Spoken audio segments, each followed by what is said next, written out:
Hello and welcome to the Baseball Wisconsin podcast. I am your host, Tim Gotzler. All right, now today's episode, we're in the third inning of the second game, and we're going to make a little trip outside of the high school ranks to a guy that needs no introduction, head baseball coach at UWM, Scott Doffek. Now, Scotty is a Wisconsin kid, as you're going to hear, Arrowhead graduate, WCTC junior college, years in professional baseball, and then really gets into the early days of UWM baseball, a little bit of a brief history, and where they are today. Now, what we really get into in this episode is some more baseball specific. So practice planning, player development, managing coaches, recruiting, a lot of tips for the high school player, the high school coach, things that he's seen over the years, and just a fantastic episode that could have went on for hours. I had a little technical difficulty in the middle, so you'll see a little glitch, but Scotty was great in allowing it to roll and work through some of those difficulties. Before we get started, just reminded to subscribe and share on social media, send on your group text and share with anyone else who you thought may be interested in these episodes. I'm really excited about today's guest, a guy that needs no introduction, head baseball coach at UWM, Scott Doffek. Coach, how you doing today? Doing well. Thanks for having me. Absolutely. Thanks for agreeing to be on. I'm really glad to have you, and I know our listeners will be as well. So before we get into, the nuts and bolts of your program and the baseball side, just can you tell us some more about your background? Where'd you grow up? Where'd you play? And kind of your journey in coaching? Yeah, sure. So I grew up in Milwaukee and then moved out to the Heartland area when I was in third grade. I ended up going to Heartland Arrowhead, played for Coach Tim O'Driscoll there, and obviously got the great Arrowhead education. And coming out of there, wasn't sure what I was going to do, and ended up going to play at Waukesha County Technical College, which I know doesn't sound great, but at the time, we really had some good players. In fact, we was a guy a couple years before me played 10 years in the big leagues, and then a guy after me and myself, we both drafted and moved on. It was a great I literally would not trade it for anything. My best friends at the time then and are still my best friends now, and I loved every second of it.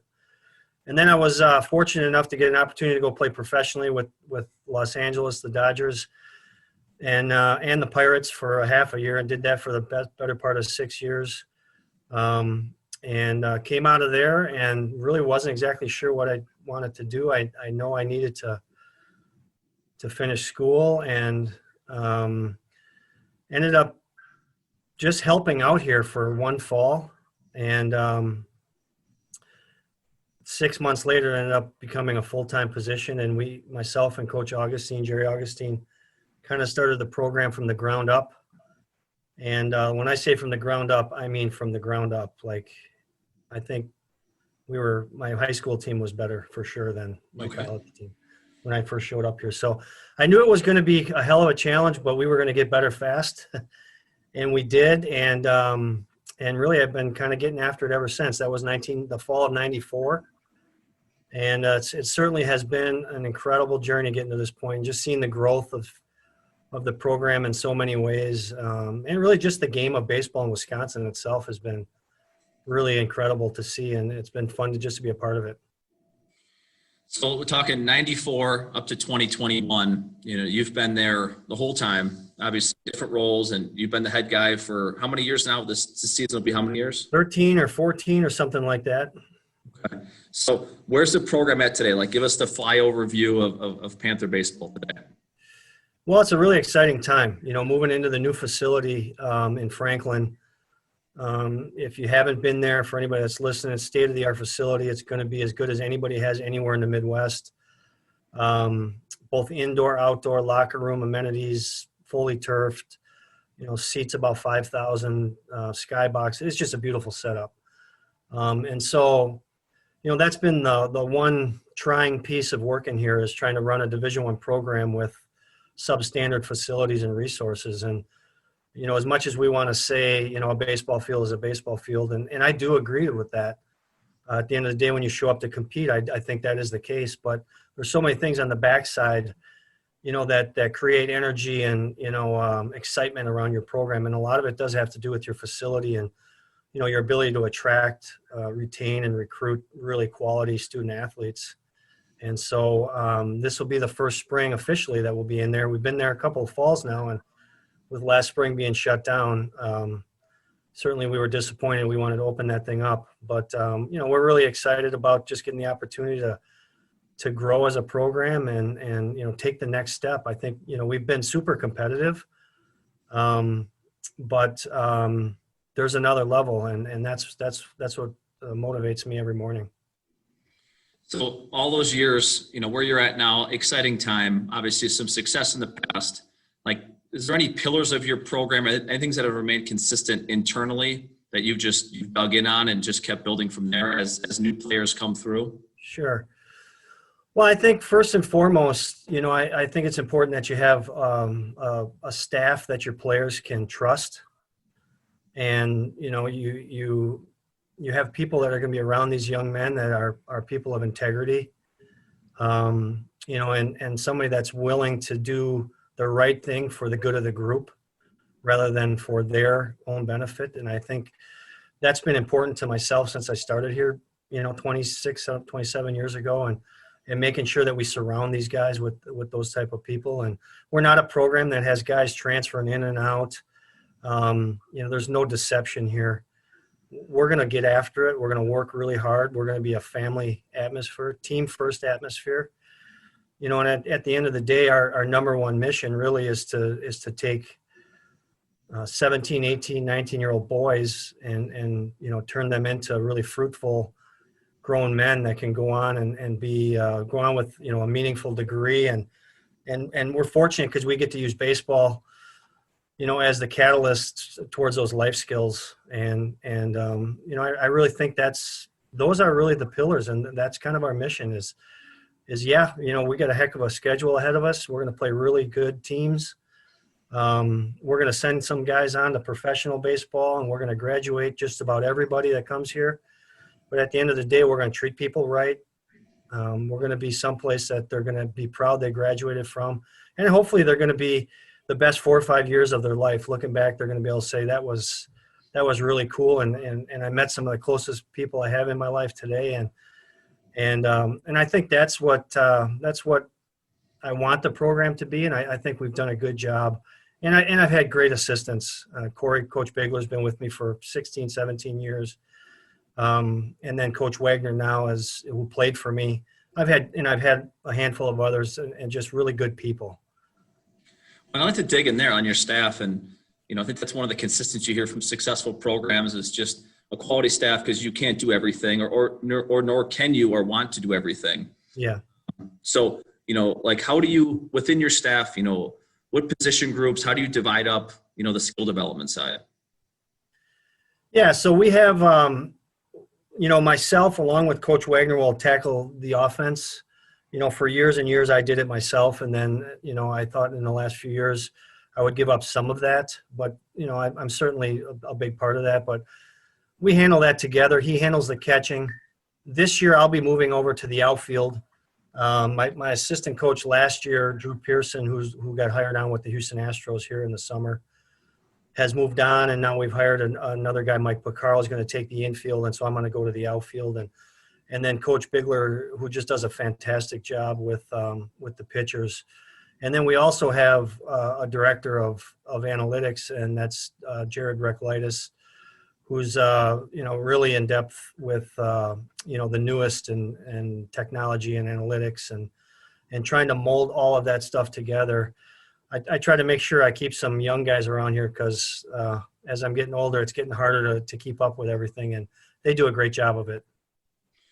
All right, so I wanted to get here to the technology piece. So analytics, right? Everybody's talking analytics at every level. Yeah. What data points, what analytics are important to you and to your program? Well, that's a really open-ended question. I'm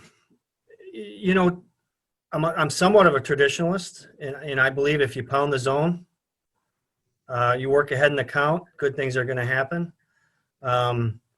Now we can take that and peel back, a layer of the onion here and say, well, this guy's pitch metrics are going to make more sense at the top of the zone as opposed to the bottom of the zone, right? And so if he's a high spin rate guy, how do we get ahead in the count so that we can spin the ball above the barrel late in the count? Or if he's a low spin rate guy, how can we work east and west across the bottom half of the plate?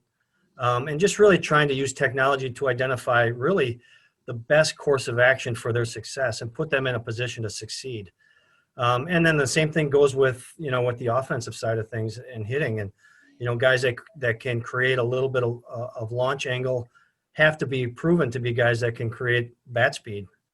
And so, those numbers need to match with also what you're seeing. And so I think more than anything, the game has changed, I guess, in how you teach it, because this is the way that the athletes want to be taught now. This is what's in their ear. This is what's all over their phone and Twitter and YouTube and, blogs, and everything is about analytics. And so you've got to be able to speak the language if you want to get to these guys, if you want to hold credibility. But at the end of the day, I think, if you've been around the game a long time, I know as a player, I could tell when a guy could really spin the baseball, and I needed to make sure I got on top of the ball. Otherwise, I was going to be hitting a foul ball. The ball had good ride in the strike zone. I didn't know the ball was spinning, but I knew what it looked like, right? So I knew if this guy's throwing a ball like that, we better work the ball down in the zone or we're going to have a hard time with this guy, right? And so it's experience, and I think what technology has done is confirmed a lot of things that good baseball people can see. So you talk about like spin rate, maybe tracking RPMs and things like that. Like what have you guys invested in financially? Like a lot of coaches think, all right, I have this pot of money, how should I spend it? So how would you advise guys to spend, certain resources are some more valuable than others? Boy, it's a good question. And the thing about it is it's evolving so quickly that you almost can't keep up. Your budget certainly can't keep up with what's out there. So, a handful of years ago, we went out and spent $25,000 on a thing called Flight Scope. And basically what it was a TrackMan. It was the precursor to TrackMan, right? So we could see, exit velocity, launch angle, spin rates, release points, spin axis, all that stuff. And it just wasn't as user-friendly as what you see now with TrackMan. So we have that. Both pitchers and hitters have Rapsodo, which is certainly more user-friendly. It's very portable. It's something that the pitchers will use on a day-to-day basis with pens. We'll even use it in games in the fall at times. And then the hitters, we try to get, although this year's been weird because we didn't have that segment of time to really work because of COVID, but we would try to get them on some of those devices, a couple days a week, and just track their progress as it relates to just, hard contact, and are you creating backspin or topspin, your ability to stay in the zone a long time, some of those things. That's great. Thank you. Appreciate that. Yeah. So you talked about just how things have changed over time, right? And I think one of the questions high school coaches always have is like, how can we better prepare our guys for the next level? Now, the next level is a variety of levels, right? So, you're playing at the highest level our state has to offer. So in your chair, like where do you see, and I hope you run with this for a while in many directions, see high school kids come in with the biggest deficiencies? Well, I think a couple things. I think first and foremost for me, I've been doing this quite a while now, and the showcase and travel circuit has changed the layout of everything. Okay. I think just by the nature of that, there's more of an individual goal that the players have. And so I think, PBR and, go pay $300 on a weekend and be ranked. How do you rank a baseball player in 2 hours on a 60, hitting a ball off a tee and, 5 ground balls that you max effort throw across the infield? That's not a baseball player. So I think sometimes we're being glorified. Those guys are being glorified as baseball players. And for me, baseball player is more about grit and toughness and being able to work with your teammates, handle failure, your ability to adjust on the fly, deal with injuries, are you willing to grind in the weight room? Is it really more about me, or do I care if I'm 3 for 4 or 0 for 4? Do I, and not that we don't want you to care, but it can't be me over we. And so that's the hardest thing that I see happening. And so, from day one, that's literally, we talk about that 90% of the time, and swing mechanics like 10%. Like I want guys that are really in this for a unified purpose, and what can they do to help the team. And that is not an easy thing, let me tell you, because these kids are being ranked and glorified and talked about from the time they're sometimes 12 years old. As ridiculous as that sounds, that's the truth. And so sometimes their parents don't necessarily know what's really in store for them, just because they don't have that life experience at a high enough level. And so I think they buy into it too. And so that's being fed, 24/7. And I think it's the wrong message, unfortunately. So that would be the for me, like the biggest thing is, if I was a high school coach and I could say, if you could do one thing, I would say hold your best players accountable to that aspect. Because they're going to be your best players, and they are going to get the stats, and they are going to get the notoriety, but they're going to get that anyway. Because when they show up at a really competitive program where now all of a sudden they're not the best guy, and just about everybody I have on this team, and I'm at Milwaukee at a mid-major in Wisconsin, right? So you talk about high-level Division I baseball. Every single guy on every single team has always been the best guy, basically. And they don't know how to handle some of this. Where do I fit in? Now I'm the third shortstop. What do you mean I'm the third shortstop? Well, I mean, you're the third shortstop. And so they have no coping mechanism for that. And I'm not saying it's easy. It's an easy thing, because let me tell you, that can be a daunting thing. I have to deal with parents too, certainly different than you guys do, thankfully. But at the same time, it can be real. It can be a real issue. And I just really think that's the biggest challenge you guys have. And then secondly, I think the weight room has changed things completely too. Guys are coming in, needing to come in far more mature physically to really give themselves a fighting chance to compete as a freshman.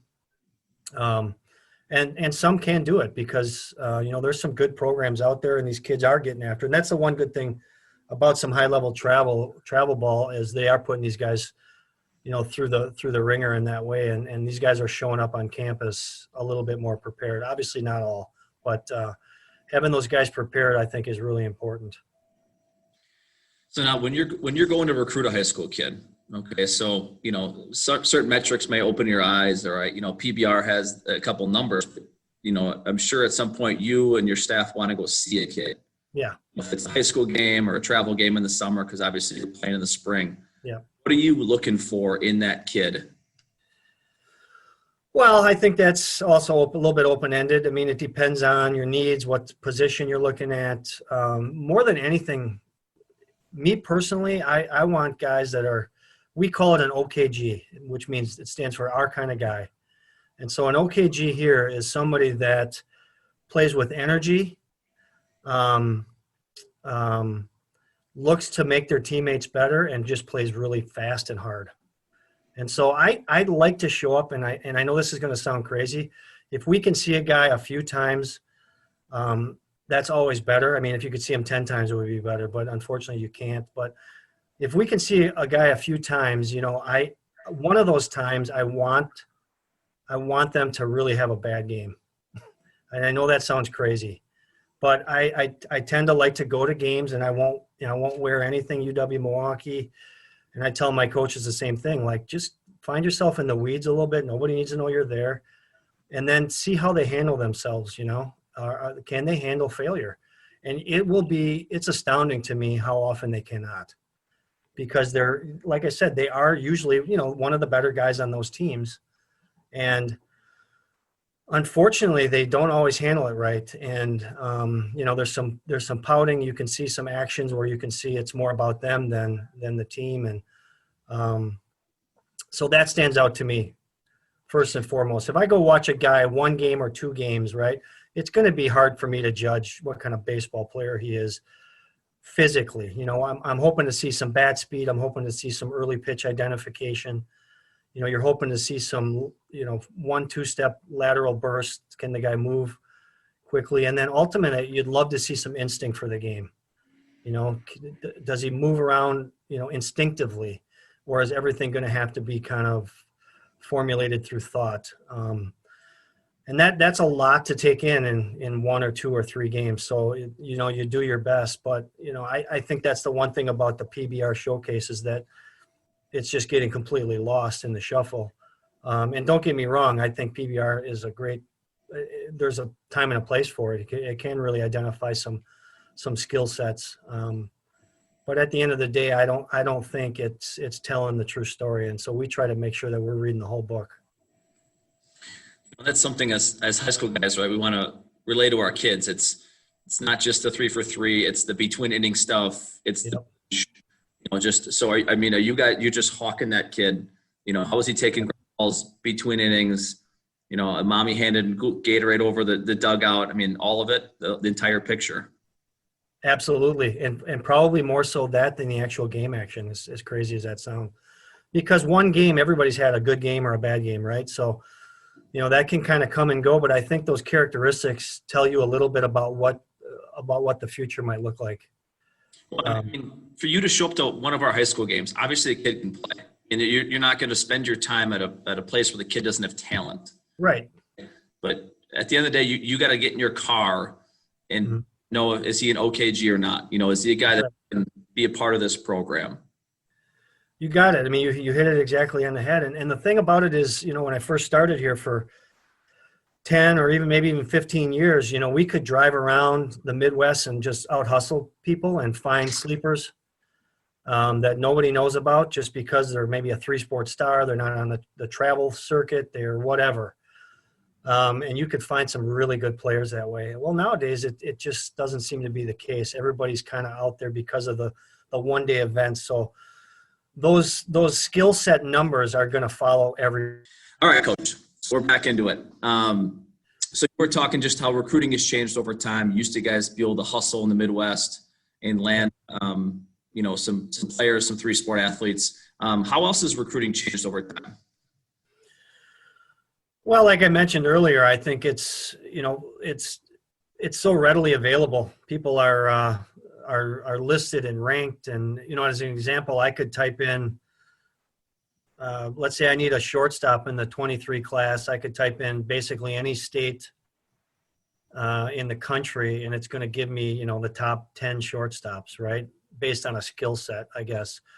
And so that right there gives you a list of people that at the bottom end have physical tools, or at least what those metrics are going to be. And then it's a matter of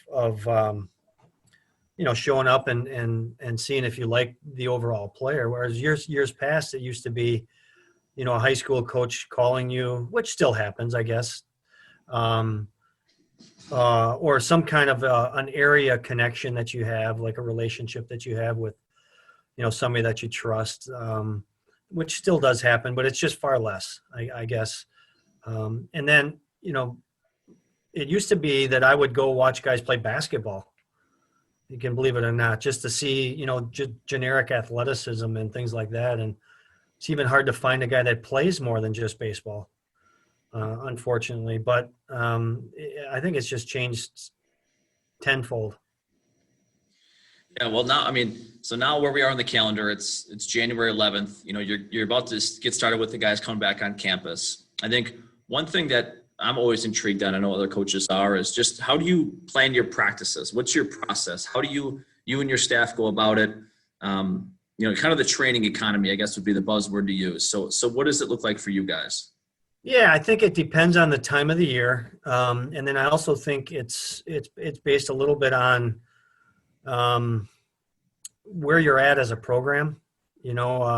This year and last year, we just had really just young groups, right? So really, really fundamental heavy, trying to make sure that we break down, the process of the outcome.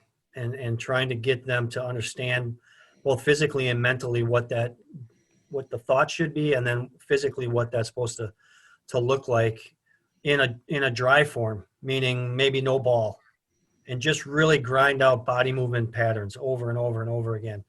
And then in an active fundamental where you incorporate a ball, but it's not in a team setting yet. So it might be, middle infielders working on 4 different types of double plays, right? That would be an active fundamental. And then taking that and bringing it into a team concept. And then everybody's kind of doing that at the same time. And so, or they're doing that, their position pod individually kind of with the same form or the same thought process. And I think the more that we can slow things down, the faster we end up going. But like I said, I think you got to read the personality of your team and the experience of your team. I don't need 5th-year senior guys, dry fundamentaling quite as much as you're going to need the 18-year-old. So, I think that's part of it. I also think, unfortunately, the facility situation that we're in on given days and weeks change so much here that sometimes we're really having to be creative, just like high school coaches are for sure. You're probably not as afforded maybe as much you're not afforded as much one-on-one time and certainly maybe not even as much individual coaching with your assistant coaches not being there all the time and things like that, where we are a little bit more fortunate that way. So, I think the economy of it has to do with facilities and it has to do with, the amount of time we're really given to actually bang that out and get it done. But I just really, really, really believe in fundamentals and process. And so try not to look at results too much, even in most of the practice. And then I will say this, every day, if I can, I try to have a portion of the practice be a little bit harder than I think the game will be. So we'll do, every single day we'll do 10 to 15 minutes of overspeed where they're seeing 95 to 97 and they're seeing a slider that's 87 or better. And so we try to, even if it's just 15 swings per guy, and we'll just chart it. Solid contact, poor contact, no contact. And then track it. And they're kind of, and actually have them grade themselves, grade each other, right? So their scorecard has nothing to do with what coach thinks about it. It's just, this is what we saw. We write it down. We post it. Here's what you did last week. Here's what you did last month. Here's what you did last year. And then hopefully you can see some steady increase in that. And then also find, 15, 20 minutes, even 30 minutes every day if we can compete in something we're doing. I think that's something that is also lost was when we were talking earlier. I think there's so much information out there right now. There's so much information that's just readily available to these guys. It follows them 24/7 on their phone. I mean, they can literally find whatever they want to talk about or think about on their phone instantly, right? And so there's so much of that I think sometimes the fact that we forget that this is just a competitive activity, and it's sometimes it's just one guy's will versus another. And so I don't think that can be practiced enough. If I could do it more, I would. But that's kind of how we hit our checks and balances every day. I also really like to make it fast paced. So there's no standing. We're trying to move to a new drill every 10 to 12 minutes within their position. Whether we're doing it well or not, we're moving on. You're coming with us or you're not. And we're going to do it. We're going to keep grinding it out every single day, move fast. Kind of like the game does, right? I mean, you don't get to run a first and third play 5 times till you get it right in the game. You got to be able to do it on the fly. And so over the years, I think we've gotten more economic in that way, trying to be competitive. And then also, if I can make practice harder than the game, I really try to do that every single day. So what I'm taking away right now is some core things that there's, individual defensive time, right? So they're in their position pods. Yep. Team defense. And then the kind of above game speed. That's right. Format, probably on both sides of the ball, I'm sure. Absolutely. Yes. How do you do that on the defensive side of the ball? Do you shorten up bases? Do you have runners cheat? Do you go live with, what does that look like on the defense side of the ball? It's a good question. So like for an infielder, as an example, we'll use training gloves. So, the glove it basically cuts the web out of the glove and the fingers are really short. So forcing you to really dominate the palm and forcing your top hand to work, in unison. And then, take as many ground balls, do everything as violently and as quickly as you would normally, but grade it out, even though you've got the small glove on. We use the training gloves every day, basically at practice. That would be an example of how you can make that a little bit more difficult, right? Outfielders will do a lot of stuff with tennis balls where they don't get to use their actual glove, just the glove hand. So really focusing on hand-eye coordination and vision, and being able to control your glove hand, things like that. Pitchers will throw 90-foot bullpens as opposed to 60-foot bullpens. And if you're somebody that can't get on top of the ball and the ball wants to leak early because you're late, I mean, it's really hard to throw a 90-foot pen when the ball's leaking, as an example. And so being able to really get the ball to spin and stay on line and things like that. And then the last thing is the competing, right? I mean, again, you kind of highlighted it with maybe today's kid, today's recruit, today's 18-year-old is maybe a little bit less competitive than they were 10 years ago for a variety of reasons. So you're now finding a way to build that into your practices. So like what staples do you have? How do you manufacture that competing in your practice setting? Well, I can think of a couple. So we'll do like, we'll go from like just, our stretching 15, 20 minutes where we break that up into 3 phases. And then we'll go do, the infielders will go do wall ball. So we'll get in a line down the wall, and they've got to juggle a ball off the wall 20 times for time. And all it is just hand-eye coordination, really being able to control your hand, get the ball into your throwing hand really quickly, getting it off the wall. And then you've got 2 balls going at once. So it's some coordination, right? And so it takes our best guy about 6 seconds, 6.2 seconds, I think is his best, to get the ball off the wall 20 times. So that ball's moving pretty quick, right? So as dumb as this sounds, I literally will have a starburst, like 1 starburst. And we'll say, let's go win a starburst. And it's amazing how bad they want the 1 starburst. And we know it's not about the starburst more than anything. They want to win, right? So, and we've got this guy right now who always wins that. Whether we're doing backhand wall ball, we're doing where our feet are switching, or we're doing standard, he just seems to be better at it. So the other guys, I'll walk up there sometimes and we're not even at practice, and there'll be a couple other guys doing it on their own. And yes, I think they're doing it because they want to get better, but I think they want the starburst when it comes right down to it. So there's things like that. Every single day at batting practice in BP, whether we'll certainly have station work where it's tee or front toss or whatever, or over speed or small ball or whatever it is. But every day we'll have 4 or 5 rounds where they grade each other out. And they score it 1, 2, or 3. 3 is a ball that is absolutely smoked. Just a grade A swing, smoked. You get a 3. 2 is you hit it decent, but there's a little bit more left in the tank. 1, you didn't hit it very good. And then so 20 swings go by, you got a score. That's your score. I keep a running total every day, every week, every month. They're grading each other, and then I just post it. Our best guy right now is averaging like 2.35 in the fall. That's what he was averaging. And our worst guy was maybe more towards like the 1.7 area. And the great thing about it is it's applicable to today, but I think it's actually a carrot for them. Like when I have their exit meeting in December, I can go over their fall and I can say, hey, your overspeed percentages were, hard contact was 22%. And you can see from freshman to sophomore to junior to senior year how they're able to start to slow the ball down. There's a little bit better back control, ball to bat skill. And you can even see it with just standard batting practice. Like you would think a freshman is going to be, closer to the 2, whether it's 1.8 to, 2.1 or something like that.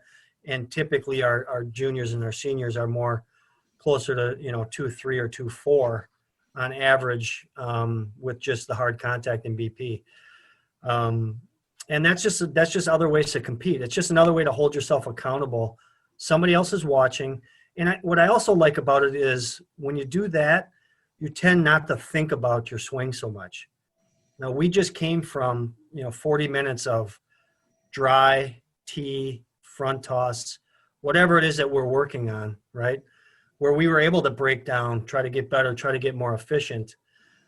I'll give them some time in BP to kind of transfer that over for a few rounds. But then the last 4 rounds, let's see this baseball and let's hit it where it's pitched really hard. And let's be able to repeat it. And then let's see what your score is. Write it down, put it on the computer, track it. And then we've got something to talk about and really see the progress. Because, progress happens so slowly sometimes. You can't see it or feel it. And so sometimes it's just a great indicator that you are getting better. And you know what? Unfortunately, there are cases where we can see guys go backwards too, because they can't get out of their own head. They can't, they're too mechanical. They're too analytical in their thoughts, and they start to lose some of the competitive, natural instinct that they had. And it is a balancing act. That's great. I mean, so when you post that list, you post those numbers, I got to imagine when it's time to make a lineup, it's pretty close to who your 9 guys are, the guys grading out the highest. Is that fair to say? Yeah, I think it's absolutely fair to say. I mean, occasionally there'll be an outlier because they're doing something else defensively that gets them in there. But for the most part, you can tell that your top of the order is going to be your guys that, and this is year after year, they're going to be the guys that just grade out the best, the most consistently. And that's the one thing about Rapsodo, if you can get something like that in there, is it's doing that for you too at the same time. You're getting exit velocity every single swing, and so everybody wants the guy that gets to 104 or 105, right? I mean, he is smoking the baseball. But he might also be the guy that's 104, 105, and then consistently in the 80s. Whereas you're going to find your more consistent and productive hitters are guys that live in the high 90s. They're able to repeat. They're able to hit it across the east and west across the plate. And that's the one thing Rapsodo can do for us. It'll just spit out a biology basically on every single guy. It breaks down all of those things and it prints it out, and we can just post that, and we can then, that can also help dictate how we train a little bit too for each individual. And I do want to get to how you structure your lineup, but I got one more question on practice planning, because it's one of those things where, do you and your staff get there, do you do throughout the day? Do you take, 2 hours before practice starts? Do you kind of work on it throughout the night?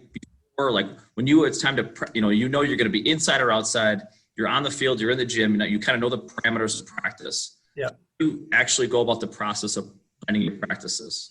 Yeah, I think before, whether it's fall or spring as we're coming into now, we will meet together as a staff and try to basically break down our goals for each position group, break down our goals for the team, and then try to come up with a plan on how we're going to get there, right? And then so let's say we start, Monday happens, we'll talk a little bit after practice about things we maybe didn't like or we did like.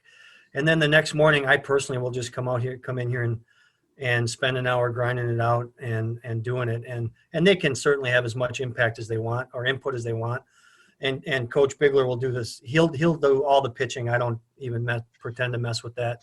So him and Jared would do that. And I just will tell him how much time they have in certain areas and when I'm going to need them for team defense or first and thirds or, whatever it is, base running, breaks and leads, something like that. And then he's going to let me know I need catchers at, whatever time. And he does such a great job of really working the whole pitcher, not just the pitch mechanics, but from a rehab and a prehab and, correlating that and tying it all into our strength and conditioning phase. It is really it's really been an unbelievable evolution that I've seen in 25 years of just the game and how it's grown in that way. Well, and that's, in my shorter time coaching, I feel like there was a time when, guy shows up to practice, he gets his yellow notepad out, writes down a couple of things he wants to do that day. And then, if it takes a little bit longer than they imagined or not, and then there's the guys where minute by minute, there's bells going off, there's timers going off. Is that how you guys are operating? I mean, everything is minute by minute breakdown and you're moving on to the next. Yeah. So typically it's like I said earlier, I want to stay about 10 to 12 minutes on everything. So everything is kind of about that. Occasionally we'll extend a little bit more in team defense, but not much. I mean, so it is literally, I got a watch in my hand and we got one more rep. We get the rep done and we move on whether we executed it or not. And I find that keeps it energetic.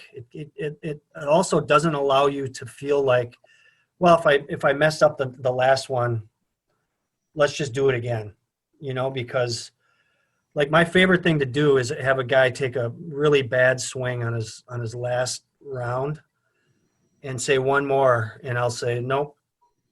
And I know that is gut wrenching to the athlete, because if you do that, what that's doing, that's putting more weight on the other rep, and they all count the same. So let's just show up today. Let's be prepared in our thoughts, be prepared in what we're going to get done, and let's just go execute it. And let's not worry about the result too much. Because you all know, anybody that's been around coaching or played the game, that's such a fleeting thing, and it comes and goes, right? And so, just understanding the process, being mature enough to understand there's going to be failure in that process, and sometimes that means you took a bad swing. And I say that because I'm done playing. Like, that would have killed me. Like, that would have absolutely killed me to not be able to take one more. And I see it killing my athletes at the same time. But I also know that if they know they don't have one more as a gimme, they focus through the event. And you also want them to feel like there is some cause and effect. Like, if we don't execute a rundown right, like, there's a penalty to that. It's not just we get to do it again, right? Mm-hmm. If one guy makes a mistake on a baseball field, we all are going to pay the price. And so we got to hold all of us, each other, accountable to being able to execute on the fly, under duress, under adversity, and be able to repeat it at a really high rate. And I just think, the more experience you get and the more understanding you have and the more relaxed and confident you can be in your own skin, you'll start to execute, that at a pretty high level. And that's where having a young team can be tough. That's what's so frustrating about last year is I knew we were going to be, pretty much facing, the wolves. We were being thrown out to the wolves, and that's what I wanted. Like, I wanted to see that. And then unfortunately it got cut off. And then, so that development just stopped. Right. And that's what's so sad about, the situation. I wanted to be able to see that growth and not just have to deal with the failure. That's the unfortunate thing. And then, the summer and even into the fall was kind of some of the same, although it was better. It's just, we're just in a tough time right now. And so we got to get through it, but everybody's dealing with it. So. Yeah, that's good stuff. That last rep thing, I don't know if I've ever heard it put that way. I mean, that's just, like you said, gut wrenching, but the competitor, the competitor in you that knows you have one more and it's done. Yeah. That's powerful. All right. So practice setting to the game setting. It's go time. Lineup construction. I mean, when you and your staff are making the day's lineup, I mean, what are you looking for? Is there a certain sequence or rhyme or reason when you put together those 9 guys? Yeah, it's a really good question. And there's books written on this, and there's sabermetrics coming out, which would, say one thing or the other. I think I'm a little too old school for that. And I do believe in some of that, but typically, over the years here, I have not been a small ball person like that. That's never met my eye. But I also think your job is to win. And so you have to take the personality of your team, and you have to take, the people on that roster, and you've got to create a product that creates pressure. And so whether that means you create pressure by, 7, 8, 9, 10 pitch at bats a lot, working deep in the count, or you're a team that at any given moment, can hit the ball over the fence or into the gap. For me, I've always thought that if I can have a lineup full of 9 guys that can get to second base on their own, meaning there's somebody that gets to first base at a high volume and they're fast enough to create pressure to get to second, or there's somebody that can understand the disciplines of counts and have leverage and strength to get to second base. So if you got 9 guys that can get to second base, boy, it's hard to pitch to. And so that's kind of how I base the lineup. Our goal here is to try to get to third base with 1 out at all times. That's my goal. Like, that's when we hit and run. That's when we steal. That's when we whatever. And it's not a secret. So that's our risk and reward is based on how do I get to third base with 1 out so that my teammate can drive me in with a productive out. So a long-winded answer would really be, I don't know. It's the personality of the team, and also think, where you're at, the confidence of your team, how your lineup's swinging the bat at the time. Sometimes, unfortunately, elements can be a factor. We're going to be at a huge yard this coming spring. The wind's going to be blowing in off the lake. The turf is slow. I mean, I have a hard time believing we're going to be sitting there waiting for 3-run home runs to win games a lot of times. So we're going to have to create pressure with pitch counts, down angle reads, hit and runs. We're going to have to play the game 1 through 9 and really come up with productive outs. One thing, and I don't mean to take too long on this.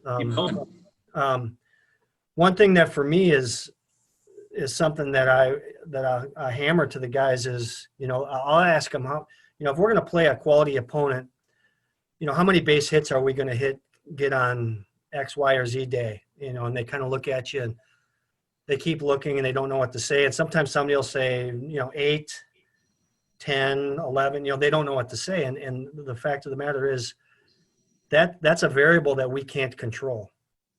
But I do know how many outs we're going to get. So I want to make sure that my outs make more sense than my opponent's outs. And it doesn't matter who I'm playing. If I do that, I know I have a chance to be in a baseball game and win it down the stretch. I'm moving runners. I'm inside the baseball the way I should be. I'm putting the ball in play at a high level. I'm productive even though I'm making out. I'm going to make 27 outs. Or I'm going to make 24 outs and we won the game, right? So I don't know if I'm going to get 10 hits, 8 hits. We're going to score 3 runs, 5 runs, 7 runs. Those are variables. Let's make them work for every out that we make. And if we do that, that will tire you down. If you got 9 guys in your lineup willing to fight and grind and battle and go to war for the guy standing next to them, I don't care who we're playing. We're going to be tough to beat.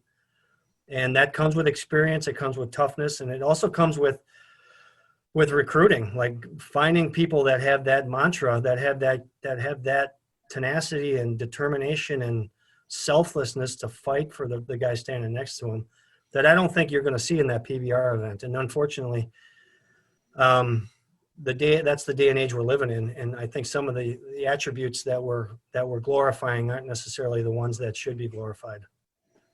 So my lineup anyway is based on all of that stuff. Yeah. And I just got me thinking about 2-strike approach.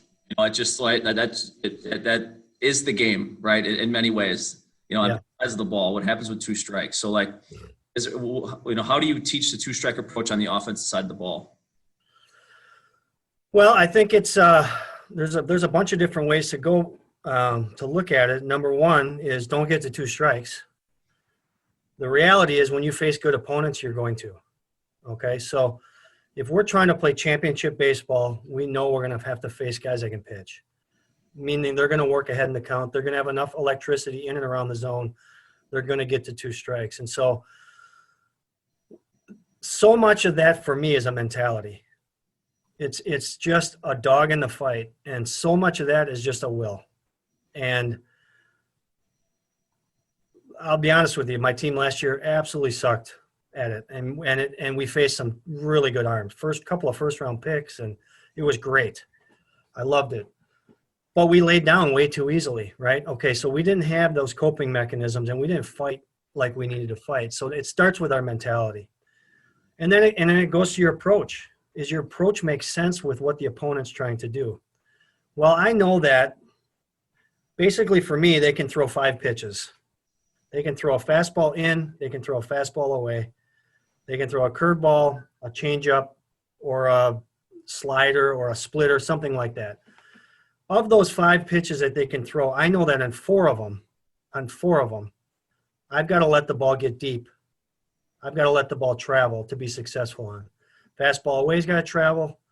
Curveball I got to let travel. Slider I got to let get a little deeper. And for sure a splitter or some kind of a funky forkball or knuckleball, you got to let the ball get deep, right? So getting the head of the bat out early is going to allow me to be successful really 20% of the time. And that's if the opponent doesn't know what he's doing. So I know they know what they're doing. So I got to be ready for their best fastball, but I got to be ready for their best fastball deep to the opposite field. And so I think for most people, for my team, we've worked on getting a little bit wider, whatever it takes, basically. But more than anything, winning the approach. Like I know I've got to see the baseball just a tick longer, right? Because if I miss here, that's the last line of defense. I can't miss here. And also I think there's an understanding of when a strikeout is okay and when a strikeout is not okay. Like when we really need a team at bat, and understanding that. And that's a maturing process. But I know this, if we got the head of the bat out early with 2 strikes, we don't get it. So we want that fastball on the inside corner to be really, really tough for our hitters to get to. And we teach with 2 strikes, unless you're a middle of the order guy and you're really seeing the ball well. With 2 strikes, we're going to be tight on the plate. We're going to force the ball on the outside corner to be more towards the middle, and we're going to force him to have to dot the inside corner, which is a tough thing. If they miss by just 2 or 3 inches in, it's going to hit us in the thigh or the elbow. If they miss that way, that's exactly what I'm looking for. And so it's a matter of mentality and approach, and just don't give in. I mean, and then ultimately, if you are somebody that strikes out a lot, you really just have to be a little bit more aggressive early in the count. That's awesome, Coach. That just feels like it's feeding into so much of what you're talking. You know, the battle, the toughness, the competitor. You know, it's me versus you, hitter versus pitcher. So that's what the players doing. You're over at third base. Like I feel like coaching third base is a lot easier said than done. You know, and you're thinking X amount of pitches ahead, you know, runners on everywhere, you're reading all this kind of stuff. So as you're standing at third base, are there certain things that you're looking for? From the pitcher or? Anywhere. Pitcher, catcher, outfielders, you know, as you're sending guys, as you're not. I mean, give up as much as you'd like to here.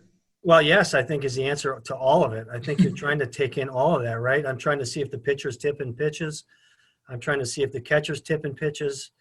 I'm trying to see if the infielders are shifting late, giving up a location, which happens a lot. You can see sometimes even by the outfielders, sometimes will shade. You know, you're taking that into account. You're certainly taking wind and weather, depth of the outfield. I mean, all of the above, right? Athletic third baseman, non-athletic third baseman, first baseman that can move or throw. First basemen that can't throw, you can be more aggressive in certain situations. Literally, there's probably 100 things that you're kind of soaking in at once, right? And you know, the more information you can get, and then having a basis or a groundwork where you have the ability to then communicate some of that information to your athletes on the fly is a big part of it. Because if you've got to go talk about something for 20 minutes, 4 innings probably just went by and you just gave up how many opportunities before then they figured out that we figured it out. So right. It's just a chess match. Everybody's playing the game, and you know, certainly some guys are better at it than others, and that's the one thing, having a mature team. You know, if you've prepared the right way along the path, some of those things are really easy to handle on the fly, and you can play at a high level. But I think there's so many of those things going on in a baseball game that the average person doesn't even, you know, have any idea that's happening. And sometimes I've got a team full of guys that don't know that that's happening. And my job is to make sure that at some point sooner than later, we get them to figure out how important these subtleties to the game are, because they are truly the difference between winning and losing 50% of the games. I think if you look at all your close games, which, you know, most of the time, you know, half of your losses are going to be tight games. You know, I think half of them, if you'd have just executed one thought a little bit better somewhere in the game, you probably would have found a run or saved a run, right? And so that it's really that fine of a line. And if you're, you know, a team playing 56 games and you go, you know, 28-28, and 14 of those games were close, and all of a sudden you win the margin, and all of a sudden you take 7 games on there, you just won, you know, you went 35-18 as opposed to 25-20 or 27-27. And obviously when you're playing, you know, for championships down the stretch, you can assume you're playing teams that are doing these things well. And so if we don't do those things well, or even better than they do, you're going to have a hard time winning and repeating those wins. Yeah, that's a whole different level that I think very few people get to. And I mean, I'm thinking about like when you have a veteran team, those conversations are naturally happening in a dugout, right? Because like you said, you're standing at third base, you see something that maybe no one else sees, and you think, all right, I'm 100 yards away. It's maybe some dugouts. How am I going to communicate this to a guy? And if you don't have a system in place, then you're over there steaming at third base, I'm sure, and thinking, you almost can't wait for the next half inning, but at the same time, you're on offense. Yeah. It's the chaos that's going on up there. Yeah, and taking that to another level, the very best teams, that I've had and probably everybody's had, those teammates are doing it on their own. In the dugout? They're doing it without coaches, whether it's, it's pitch tipping or, sequencing of pitches or, watching infielders shift or, they're playing the game and I'm in the dugout watching the game. Like, I'll tell you what time the bus leaves. We're going to leave at 10:30, BP's at 11:15. And then I watch the game and then we decide where we're going to go eat. And those are the best teams. And they're the most fun teams to be around because the groundwork has been laid. Those guys revel in the fact that they're playing the whole game, not just I'm 2 for 4, I'm 1 for 3, or we won 9-4, or we lost 9-4. They're playing every little element of the game within it. And that's just so rewarding and fun to be around. And it's not easy to get to that point, let me tell you, especially, for us, if we get, have a couple guys here or there that are really quality players and they're junior drafts and you're like, God, we just worked so hard to get to this point and now they're gone and we could have them another year. But at the same time, I get it. I mean, that's the carrot, right? That's what we're all shooting for. And, certainly happy and proud of those guys. But it's going to be interesting this year in college baseball because there's so many returning seniors that were supposed to be gone last year, or even draftable guys that didn't get drafted because it was only 10 rounds. The game of baseball is going to be so deep, and it's going to be interesting to see how that impacts everything. A lot of conferences aren't playing midweek games, so pitching depth on the weekend is going to be greater, and it's just going to be interesting. Well, I mean, you talk about all these things you've learned over the years. It sounds like you're a continual learner. You're always, as old school as you are, you're incorporating, technology and trying to keep up and give your players the best experience. Like, what are you working on now? Like, what are you learning now? Or maybe there's something you've learned recently that's made you do a 180 on something. Yeah, I think it's not necessarily one thing or one physical technique or anything. I think it's understanding technology a little bit better, and I have to get better at it. I mean, I literally can't keep up with it. It's moving that fast, and so being able to speak the language that the athletes want to be spoken to in, I'm not as good as I should be, and I have to keep working at it. But I think that is something that is, I think in today's day and age, if you want to be successful, you better learn that language pretty darn good. And Coach Wagner does a really good job of understanding Picaro as well, and certainly Coach Bigler and Rec Lightus. So I would say it's not necessarily one thing. I mean, I could say there's 20 things over the years where like, I can't believe I was teaching that. And then you start teaching this and, there's a handful of those things for sure. The game just evolves. It's just like everything else that keeps evolving, and you have to grow with it. But at the same time, I don't necessarily think the fundamentals of the game are much different. There are maybe some tiny nuances that have changed. The athlete is maybe a little bigger and stronger. Even at my level, believe it or not, they're certainly more physical when they come in than they used to be. But I think there's just more information. There's just so much more information. And like I said earlier, I think that information can be paralyzing at times. And it's a combination and a blend. I mean, as an example, like we'll go into a weekend, we'll have a scouting report on the dugout wall, right? And it'll talk about spin rates and percentages of pitches thrown and what counts and how many times this guy swings at first pitch fastball versus, there's 1,000 things, and you're looking, I'm reading these. And so they'll bring in a bullpen arm, and I'll see the on-deck hitter come over there and he's reading all these things. And I get it, like you're soaking in that information, but at the same time, I don't think that information should trump the game. And it still comes down to, I got to get a good pitch that's in my zone. I got to be on time for that pitch, and then I got to be able to get a barrel on it.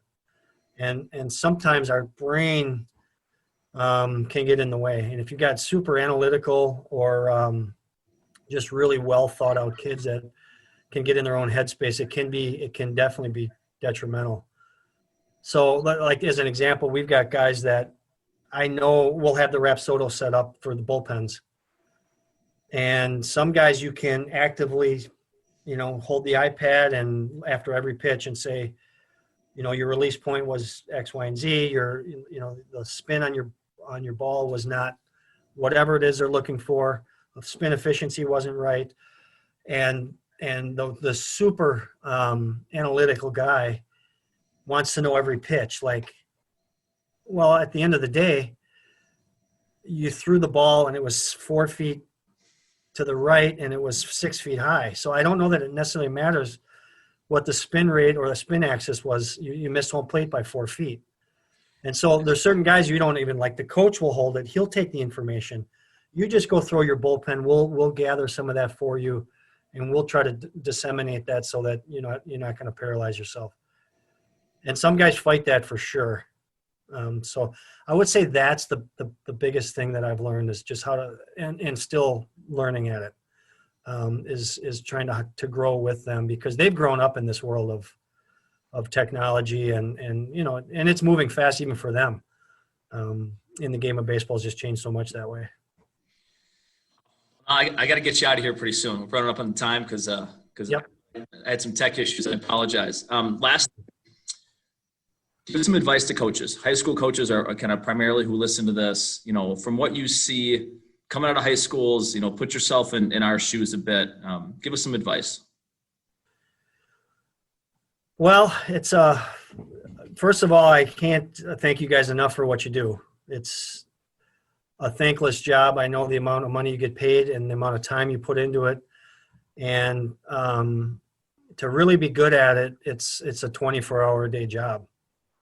And I don't think parents or people really realize what goes into it. So I thank you and everybody, like yourself around there that's doing that. I think your biggest challenge as coaches is just you don't have any practice time, number one. And your biggest challenge right now is travel teams. And how you win the battle with travel teams, I'm not exactly sure. That's a really, really hard thing because they just have the ability to see and do things that you guys can't do. They get to go travel and it's a different environment and competition levels. They get to choose the competition levels and all that. And you're kind of, held accountable to your conference and, somewhat of your competition you can. But I think it would be, my advice really would be to try to make, first and foremost, make the game fun. Because if we're playing baseball and it's not fun, I don't think it makes sense. Try to make it as competitive as you can possibly make it. And then try to hold your best player the most accountable to anybody. And I think if you did that, you have a really good fighting chance to really have a good product on the field.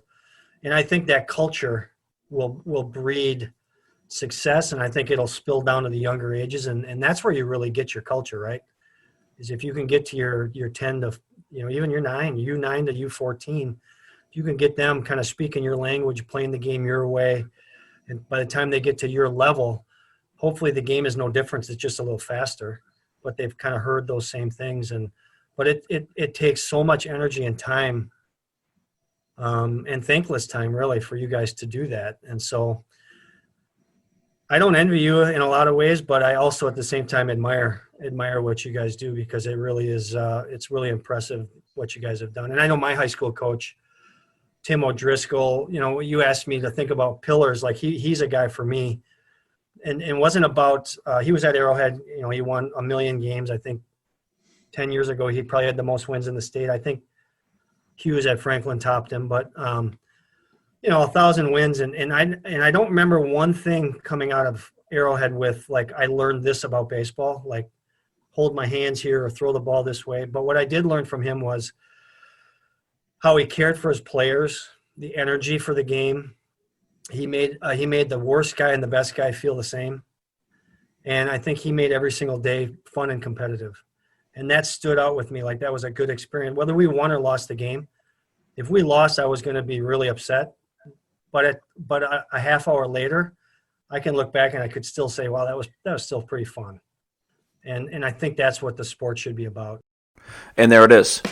Huge thank you goes out to Coach Doffek for taking time to sit down with me today.